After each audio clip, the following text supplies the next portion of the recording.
Love didn't fade quietly that day. It bled, it screamed, and when it finally died, something darker opened its eyes for the first time. Love was born quietly, without permission, without warning. It began in the smallest moments, the kind no one notices at first, shared smiles that lingered a second too long, conversations that never seemed to end, the comfort of knowing someone was listening not just to reply, but to understand. In those early days, love felt effortless, like breathing. There was no fear in it, no doubt, only a soft certainty that something beautiful was unfolding. Two hearts met without armor. There were no defenses, no walls built from past disappointments. Trust flowed freely, pure and untested. Every message carried excitement, every meeting felt like a celebration of fate. Love wasn't rushed, it unfolded slowly, allowing dreams to grow naturally. They spoke about the future as if it were already waiting for them, as if time itself had promised to be kind. Love showed itself in simple gestures. Remembering small details, noticing changes in tone, holding hands as if letting go would break something sacred. It lived in laughter shared over nothing important and in silence that never felt empty.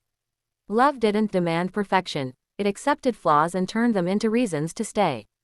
It made the world feel safer, warmer, more meaningful. In love's beginning, sacrifices didn't feel like losses.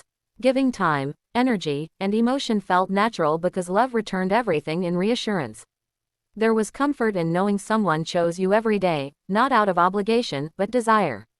Love felt like being seen completely and still being wanted. Promises were made without hesitation.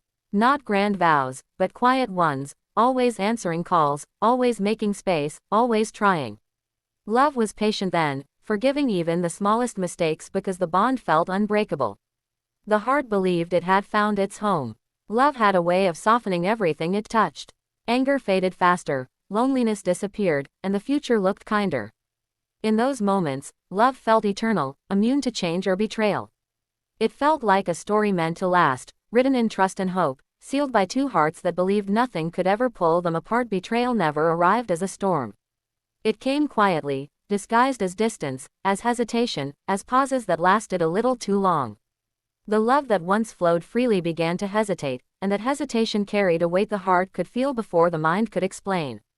Messages lost their warmth, voices lost their certainty, and the connection that once felt unbreakable started to thin without warning.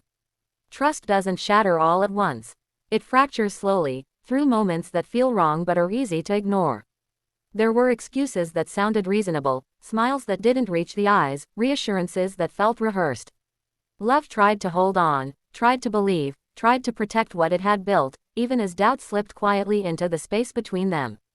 The heart sensed the shift long before the truth revealed itself.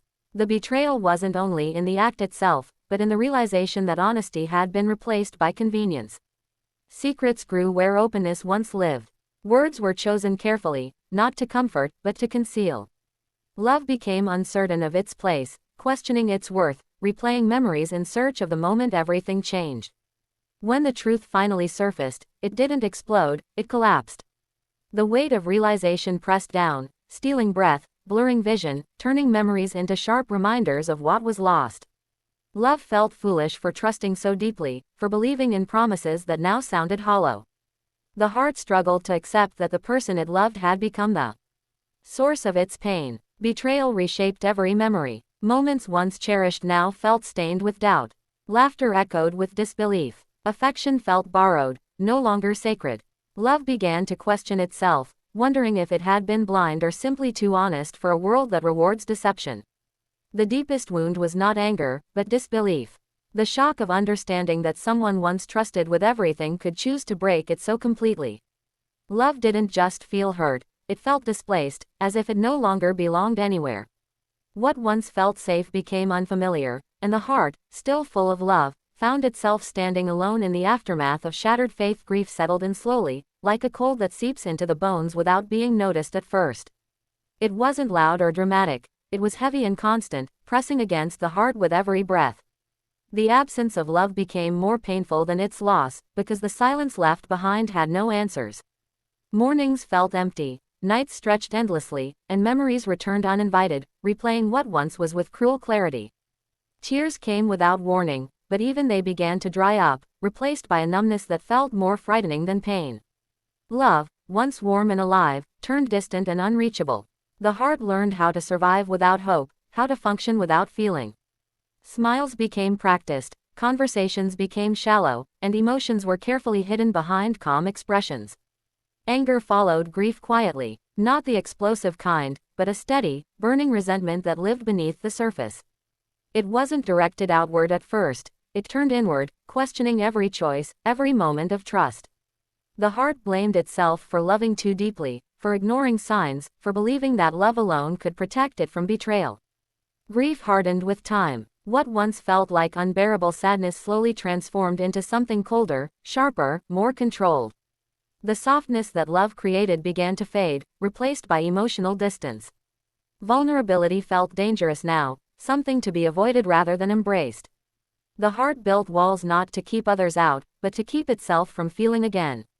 Loneliness changed its shape. It was no longer the absence of company, but the absence of understanding. Being surrounded by people no longer meant being seen. The pain became private, carried silently, hidden behind routines and responsibilities. Grief taught patience, but it also taught detachment. In that emotional stillness, resolve began to form. The heart stopped asking why and started deciding how. Pain was no longer something to endure, but something to control. Love's echo remained, but it no longer softened the heart, it sharpened it.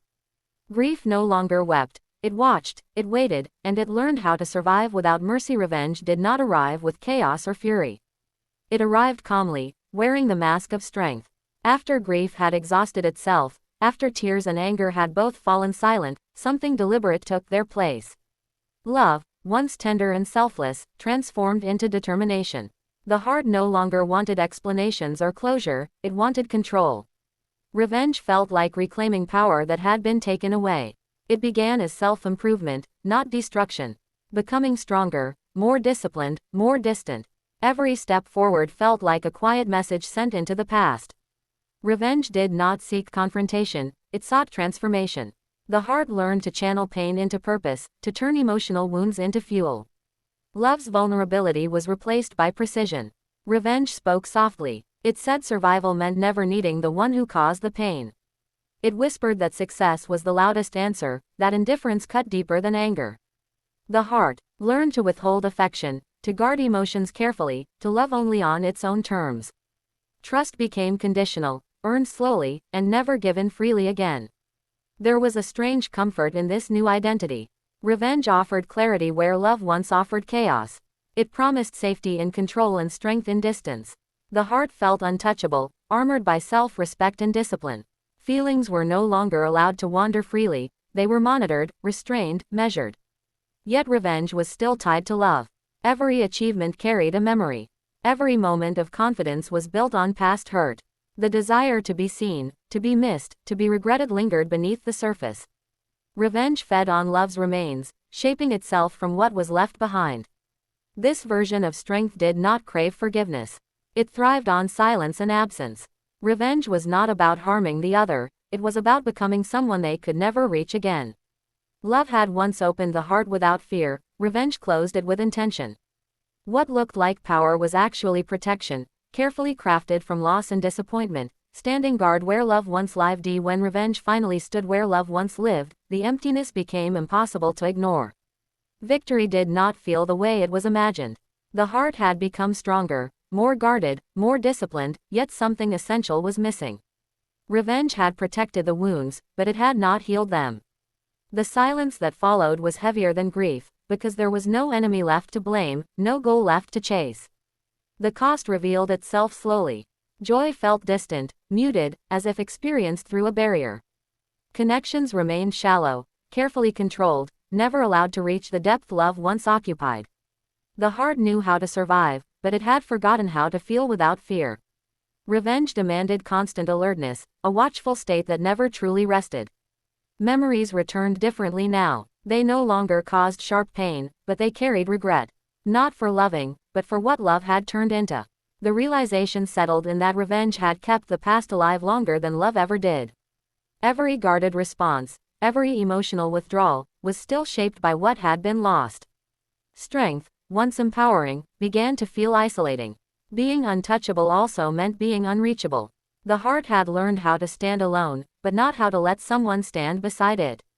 Revenge created distance not just from the one who caused the pain, but from the possibility of something new. There was an unspoken longing beneath the control, a desire to feel warmth without danger, closeness without betrayal. The heart remembered the version of itself that loved without calculation, without fear of loss. That memory did not weaken it, it reminded it of what had been sacrificed in the pursuit of protection. Revenge had delivered safety, but it demanded innocence in return. Love had died, but it had left behind a question that revenge could never answer. The heart remained standing, guarded and unbroken, yet quietly aware that power without peace is its own kind of loss.